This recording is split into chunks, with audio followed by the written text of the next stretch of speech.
delighted to have with us here today Celia Hodson, who is the founder and CEO of Hey Girls, a really incredible company that I've been following for the past couple of years now. And we're just here to hear about her journey. So over to you, Celia. All right. Hi, everybody. Happy Friday.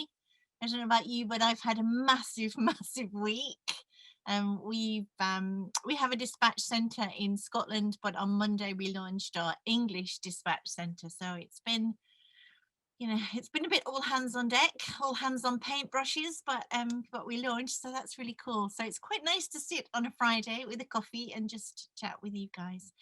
I've got some slides that I'm going to gallop through quite quickly. That just I'm all about the visual, really, and I've got a video which may or may not play, so we'll see how we go. But the most important thing is that you get your questions ready. I often think, we sit in front of entrepreneurs and we go, later on, oh, I wish I'd asked. And if you don't ask the question, you may never get the opportunity to again. So, there's nothing that's a secret with Hey Girls. We're very transparent about our business model, about our turnover, about how we operate. So if I can answer, I will, because, you need to know this stuff if you're entrepreneurs. All right. So firstly, so some things to tell you about on that first slide there. So apart from the fact that that is our education manager, Molly Brown, she's just recently left us to go and do some incredible work in South Africa. But all the girls on our packaging and all the people that you see throughout these slides are our team members. We were a big believer in using real people to get the message across. So if you work for Hey Girls, you'll probably end up on a box of tampons.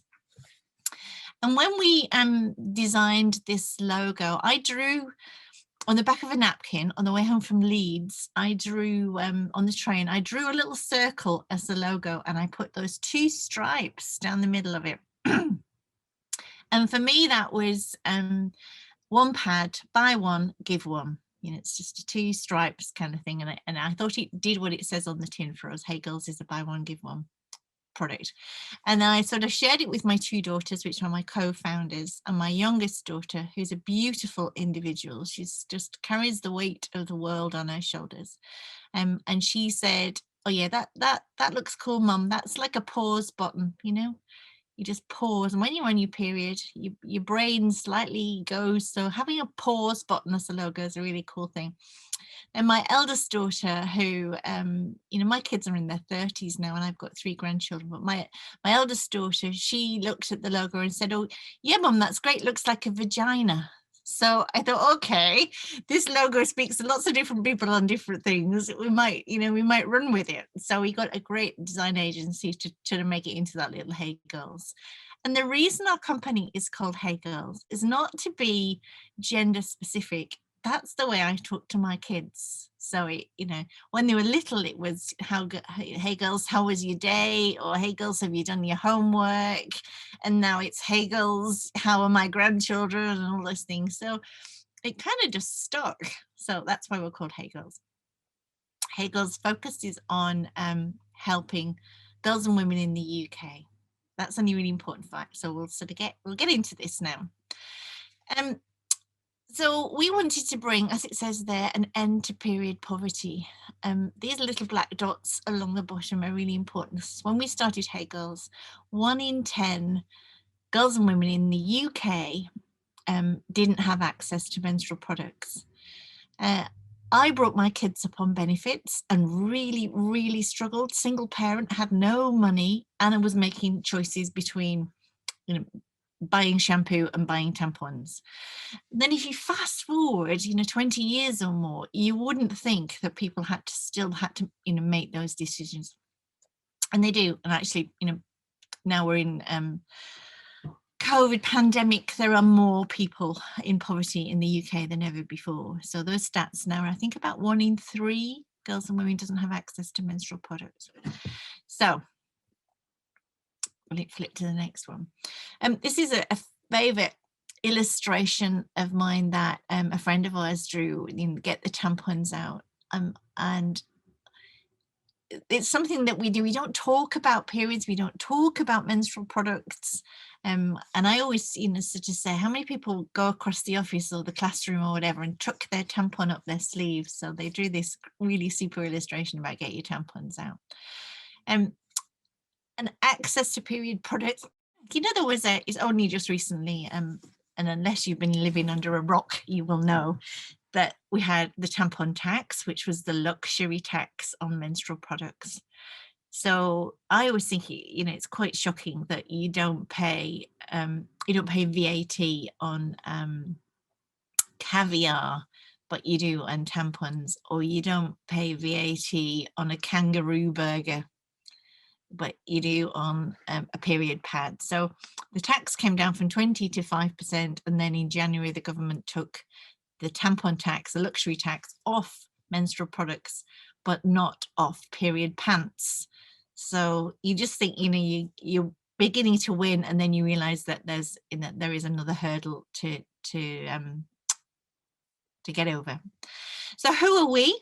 We are a Scottish-based social enterprise. We're a community interest company, which is a structure that sort of does what it says on the tin. We're there for a community benefit. We have an asset lock, so none of our directors can take payments out of the company. There's no shareholders taking shareholder dividends out.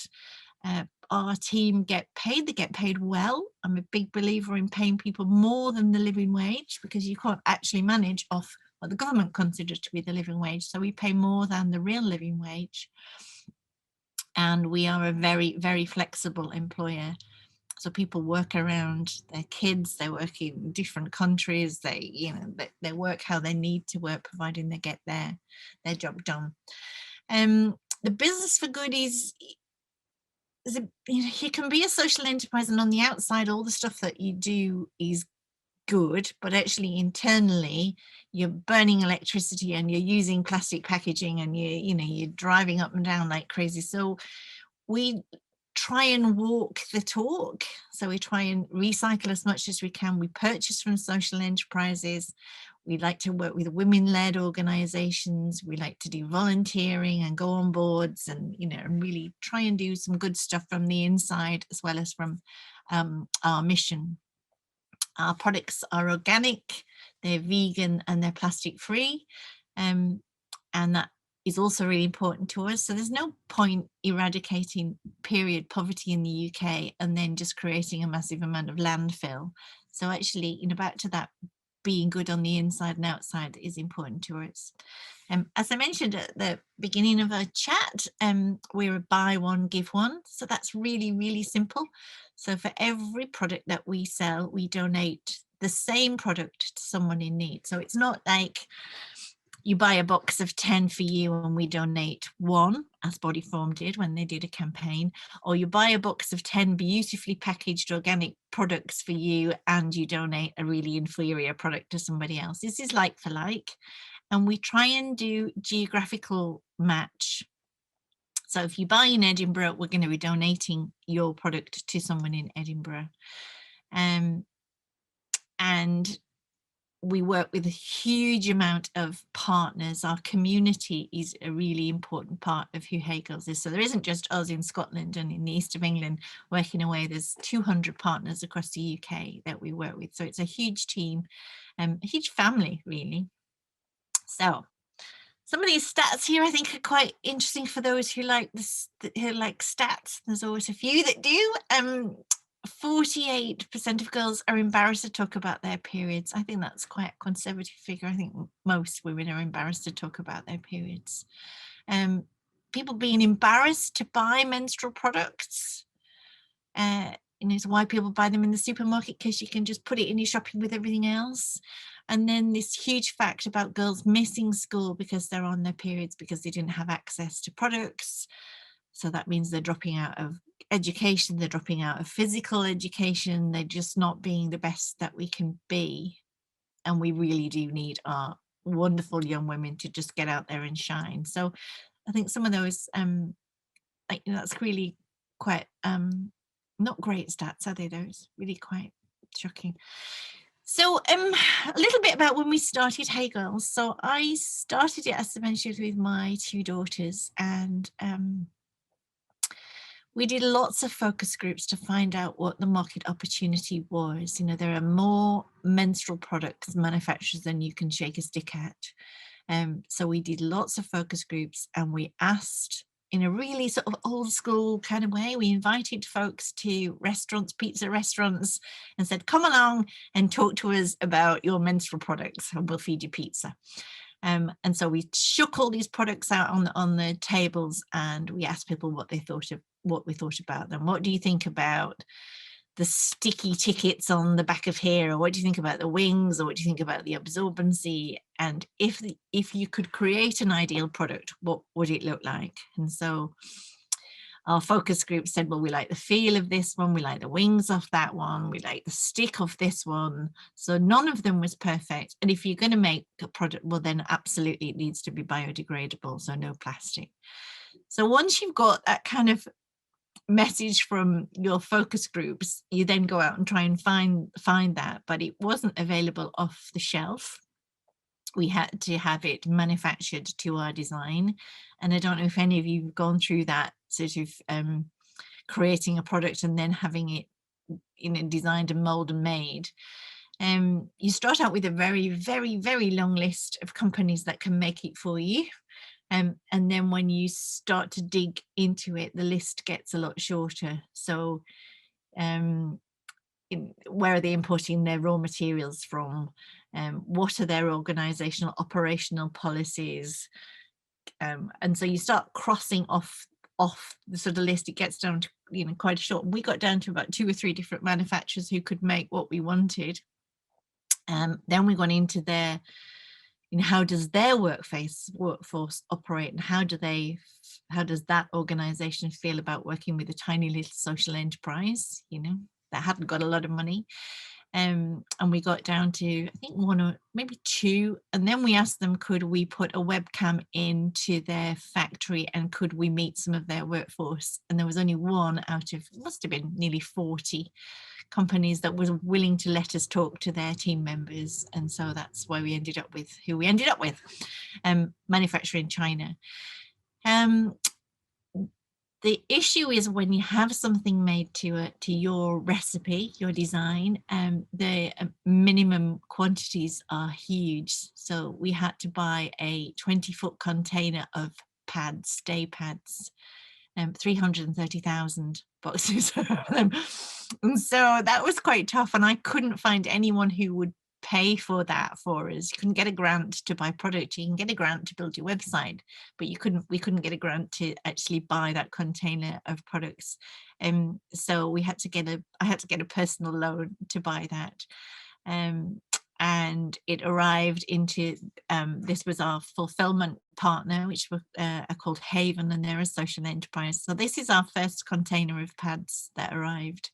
And I never forget when I opened, you know, we went down to sort of be offloaded, and you open those doors, and I expected it to be wet because it had come on the sea. And I just thought, just imagine if this container of products was damp in some way. It wasn't. It was perfect. We have had 2 wet containers since then, which, you know, you just have to scrap the whole thing. But this was our first container, so that's a really, you know, I remember how I feel when I felt when I first saw that. So I wanted to share that with you. That's what your money buys, you know.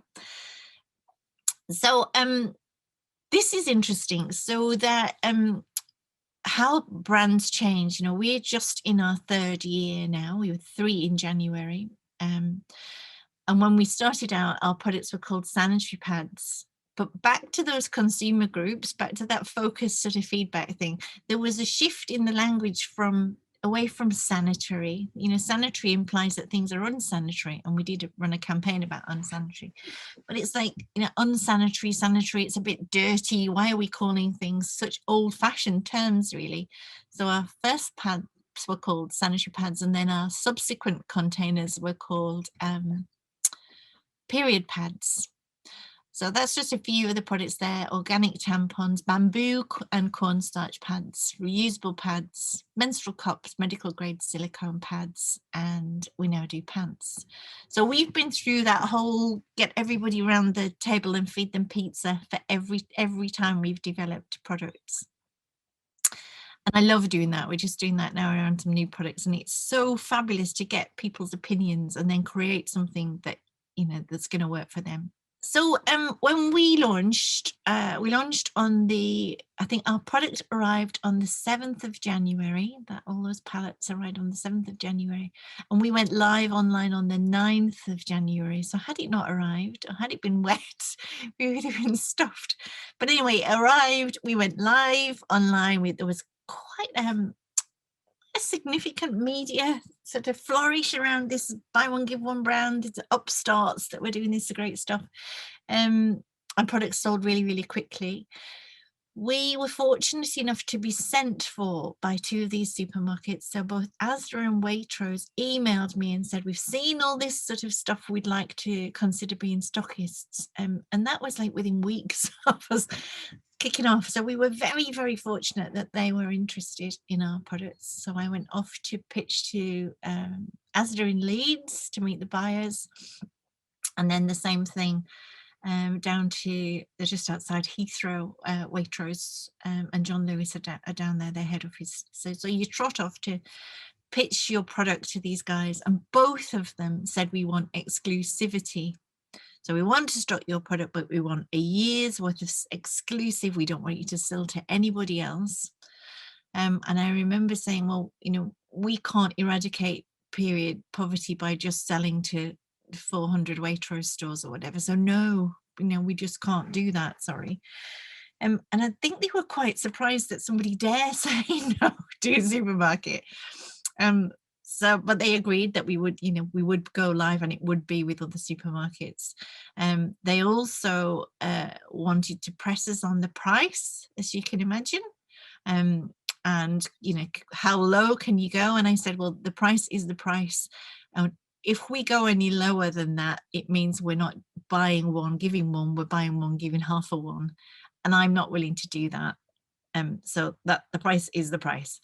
If you want to discount it at your end, that's entirely up to you, but we are not doing that. And both of them agreed. Actually, ASDA put it on the shelf slightly lower than Waitrose. So we rolled out in a few stores, maybe 200 or so, and then went to all of their stores with ASDA. Waitrose put us on with pads and then increased our range. So rather than just having one, you know, our period pads, as we've grown, Waitrose have taken more and more of our products, so they mostly have a full range now. We then launched in the co-op because I think it's really important to get product into your community. So cooperative values, it aligns really well with ours. And we launched in Scotmid as well. And then we started to do a little bit of online store stuff. So we went in the Big Issue shop, which was very nice. We were huge fans of the Big Issue. A nicer market for me, obviously not everyone goes, oh, you're in Asda, amazing. And it is amazing to be in a supermarket. And they do buy pallet loads of stuff, which means we donate pallet loads of stuff. But the nicer part is if you can sell into smaller individual retail stores. And this is lovely Sophie from Ripple living in Cardiff. Benefit of Sophie, she constantly lives in this little focus group thing. She's there, her customers will talk to her about the products that they're buying, you know, they'll come back and buy more, or if they don't like it, they'll tell her, they'll make suggestions about the packaging and things. So we're in dozens and dozens of individual eco stores across the UK, both in their stores, and then thankfully many of them moved online as we went into lockdown. So you know, if you can't get into a supermarket, I wouldn't say it was the end of the world. I would say build those relationships with little friendly local eco stores who know their customers inside and out. So there you go. You know, I mentioned the sanitary pads, and then you can see with the period pads. And that's Tanvi, who is a bioscience student. Bottom one with the blonde hair, that's Poppy. She's a history student. And then the lady at top is Sean. She's my daughter's girlfriend. So it's just all family all the time with Hey Girls. we've got masses of information to get onto a box, which is quite challenging. So we've got, obviously on the back, we put our story about the importance of what you're doing as a customer and how amazing you are for buying Hegel's products. There's a quote from someone who's receiving products, or a challenging piece about period poverty. There's got to be all the ingredients that goes into it. There's got to be the toxic shock information. There's your barcodes and your sell by dates and then there's that little logo there that says buy social. So we're part of that buy social enterprise buying network kind of thing. I'm a sort of I'm a learning by doing kind of person, and it hadn't really occurred to me the importance of putting information on your packaging. And I remember when I use my network. I'm sure you guys got splendid networks that you use to get advice and use people as a sounding board. And I remember sharing my packaging with somebody with my network on LinkedIn and said, if anyone's got any suggestions, and someone said, well, don't forget that your barcode on your box needs to line up with the barcode on your carton and then the barcode in the warehouse. And I thought, shit, barcode, I haven't even thought about a barcode. So, when your nose is so pressed up against it, you can't actually see this stuff. So we worked with a trend forecaster who was telling us the next best thing, the moment in The Devil Wears Prada, and someone, she's saying about the blue jumper, and that really happens. And so, we realized that plant was a really big trend, and we weren't telling people that our products were plant-based products. They were either bamboo and cornstarch. So we started to put logos on, because they were important to our customers, but because they're also part of buying trends, and supermarkets and stores look for what's important with the buying trends. So just coming up with really clear logos, accessible logos that folks can understand about your product was a revelation for me. Our customer feedback happens all the time. So we have 2 people in our organization that just deal with the communications all the time. So the stuff going on social media, we put a post up, people will then comment on it, give us suggestions and things. So, this importance of really listening to your customers and using each of those, I love this company kind of thing, is a massive statement. So we constantly use real people, real words, and then put them out there and thank them for buying, and thanks for their feedback. So the importance of just a little snap of a nugget of someone's feedback is so important. So I mentioned we do, we've got a couple of folks dealing with the social media stuff. For a company with absolutely no marketing budget, we're quite cute at this stuff. And we play up to quite a lot of celebrity stuff that's going on. So, this was a really cute one when it was, what was it? Oh, it was the Met Gala. So, Met Gala, but make it menstrual. He just put that phenomenal red gown on a pad, and then you just look at the amount of people that thought that was cute too. It cost no money. It was seconds of one of our clever team just to make that little graphic. This was an interesting one. Caitlin Moran, phenomenal author, really great advocate for purpose, enterprises with purpose. She bought some of our products and put this little tweet out there, and the amount of people that followed that exactly. This word bundle. So people would buy a box of pads or 2 boxes of pads, or they would buy, some tampons or whatever. But because she said, she bought this tampon and towel bundle, everybody that day was buying bundles. It was kind of like, wow. So a lot of people like that, and our sales just went through the roof because of that phenomenal tweet from her. And the other one is a really nice quote that someone said. It was about, pads were like riding in an expensive car. It's random, but it's really, really cute, and it's free. So, so doing really great, selling our stuff online, selling our stuff in supermarkets, and using, as you saw in that photograph, an external dispatch company. And it was good, but it was quite clunky at that delivery end. So we made quite a massive decision, and I lost a lot of sleep over it, to bring our packing in-house. So rather than having an external agency that packed, we set up a unit. We employed women who were furthest from the labour market, single parents, and so they pack around, sort of drop the kids off at school, come to work, pack period products, leave in time to pick up their babies, and brought that all in-house. And that was a massive step change for us, because it meant everything was going on at the same time. If there were packing pads, we'd go into the dispatch and take a photo and send it out, and it just brought it all together. I mean, it was a bit risky at the time, but and that's our lovely team there, and I'm incredibly proud of them. They've come with no experience of running an enterprise, and we've all learned on the job, and they're just phenomenally strong individuals, and just great. I adore them. So we like to be, we know that we're the upstarts, and I think when you are an upstart, you can run some quite fun campaigns. So we approached lovely Michael Sheen, who is a dad, and said, would you do a little piece for us about encouraging dads to talk about periods with their daughters?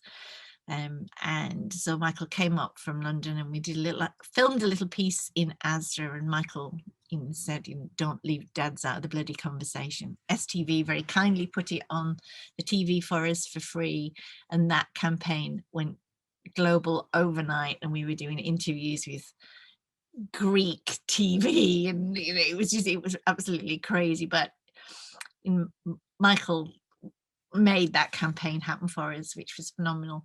The one in a little circle there with a pad, that was something we ran in the Metro, which was a cut out and keep newspaper pad for all our readers. And on the flip side, it said, don't be ridiculous, we never ask you to make a pad out of newspaper, but 1 in 10 girls in the UK is doing just that. The one underneath is the unsanitary campaign. So we did this really cool campaign in supermarkets. We did a little pop-up shop, and then those little boxes, which were very glamorous, produce boxes, and the squiggly pattern on there is actually bacteria. If you're into that, you would probably know that about. So we put newspaper and socks and leaves in the thing, and we did these shops, and people were picking them up and going, what on earth is this? And then they were reading it and realizing that was what girls were using. Oh, that Bloody Mary. So we do the Bloody Big Brunch, which is where we have a load of fun and a drag performer, and we play all sorts of games, and you can exchange your period products for a Bloody Mary. And that is the disposable family on the beach at Portobello, who are all having a lovely day out, and reminding people not to flush their period products. You'd be amazed the amount of people that actually do put their tampons and pads down the loo. So that was just quite a fun one to do. Now, I don't know whether this is going to play, but it may do. So we launched this just at the beginning of the pandemic, which was just trying to raise the profile of period pants. And these, I'll see if it'll play. You might not be able to hear it. We'll give it can you hear it? Yes.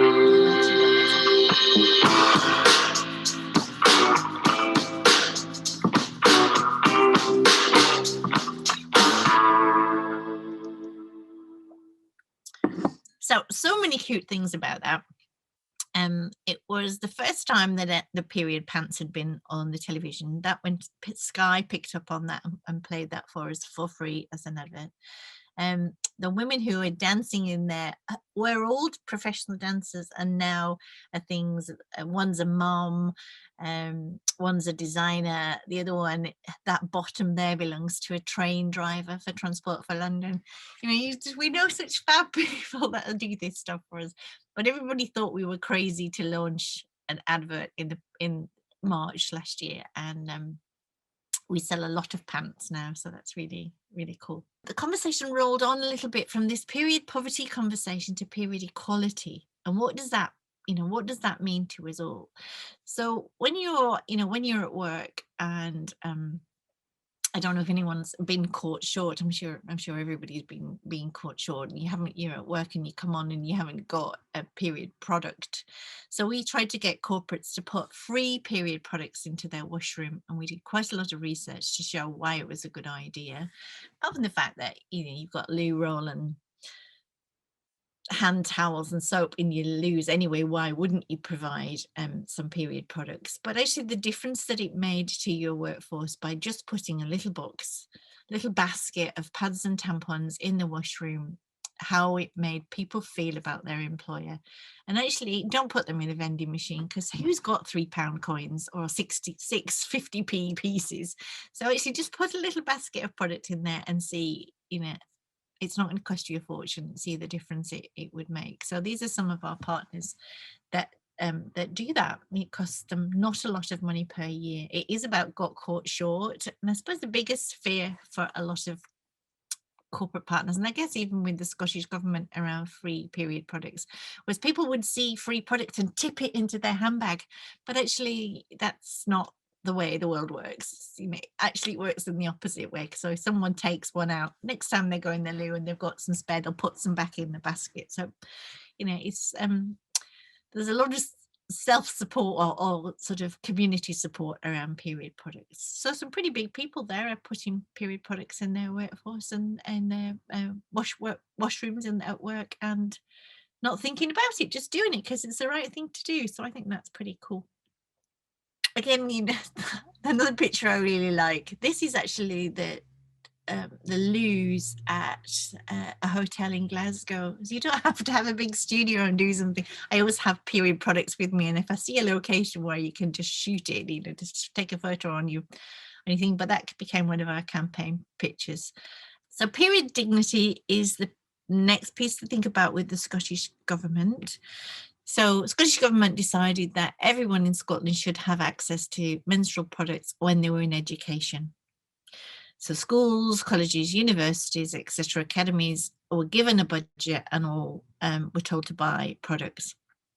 And that went out in a public contract, a tender, and we bid for that tender against people like Initial and Rentokil and all those huge organizations were bidding for that contract, and we won it. A little tiny social enterprise in its first year from Scotland won that contract, which I think was amazing.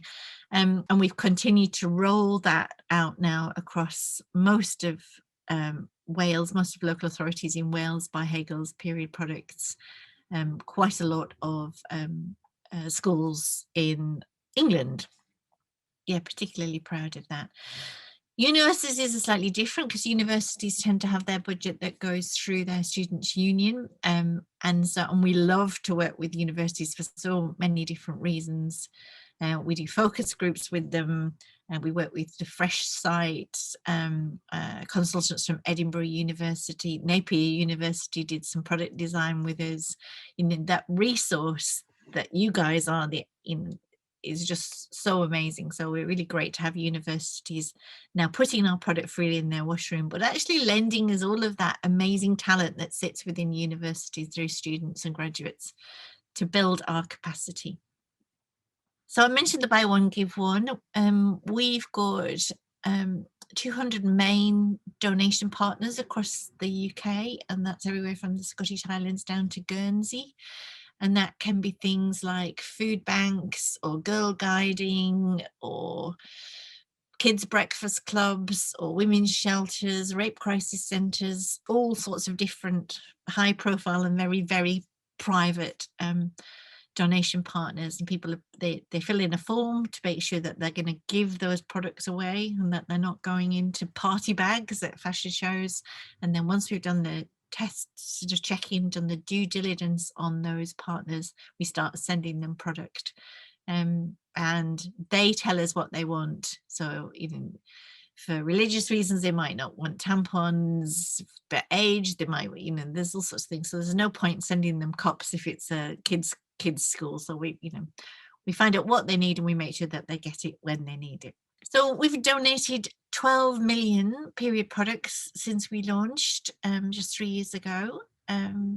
it's a huge amount of product, and it's really wonderful to watch it. So if you can imagine, as the sort of pallet of stuff is going out of one door off to a supermarket, or a huge carton's going out to an eco store, then there's another pallet and a carton going out to, a food bank or a children's charity or things. So really phenomenal. And my youngest daughter, Kate, manages all of that and makes all of that happen, which is just phenomenal. As I mentioned at the beginning, through the pandemic, how do you get product out to people in need? If you've got free product, you can no longer go into uni and pick up books of tampons, or you can't, you can't go to the library in East Lothian and pick up a couple of boxes and things. So we had to find different ways of getting products out to people who needed them. So we worked with our partners to do these little bags of stuff, and the tampon taxi delivered products out across Scotland.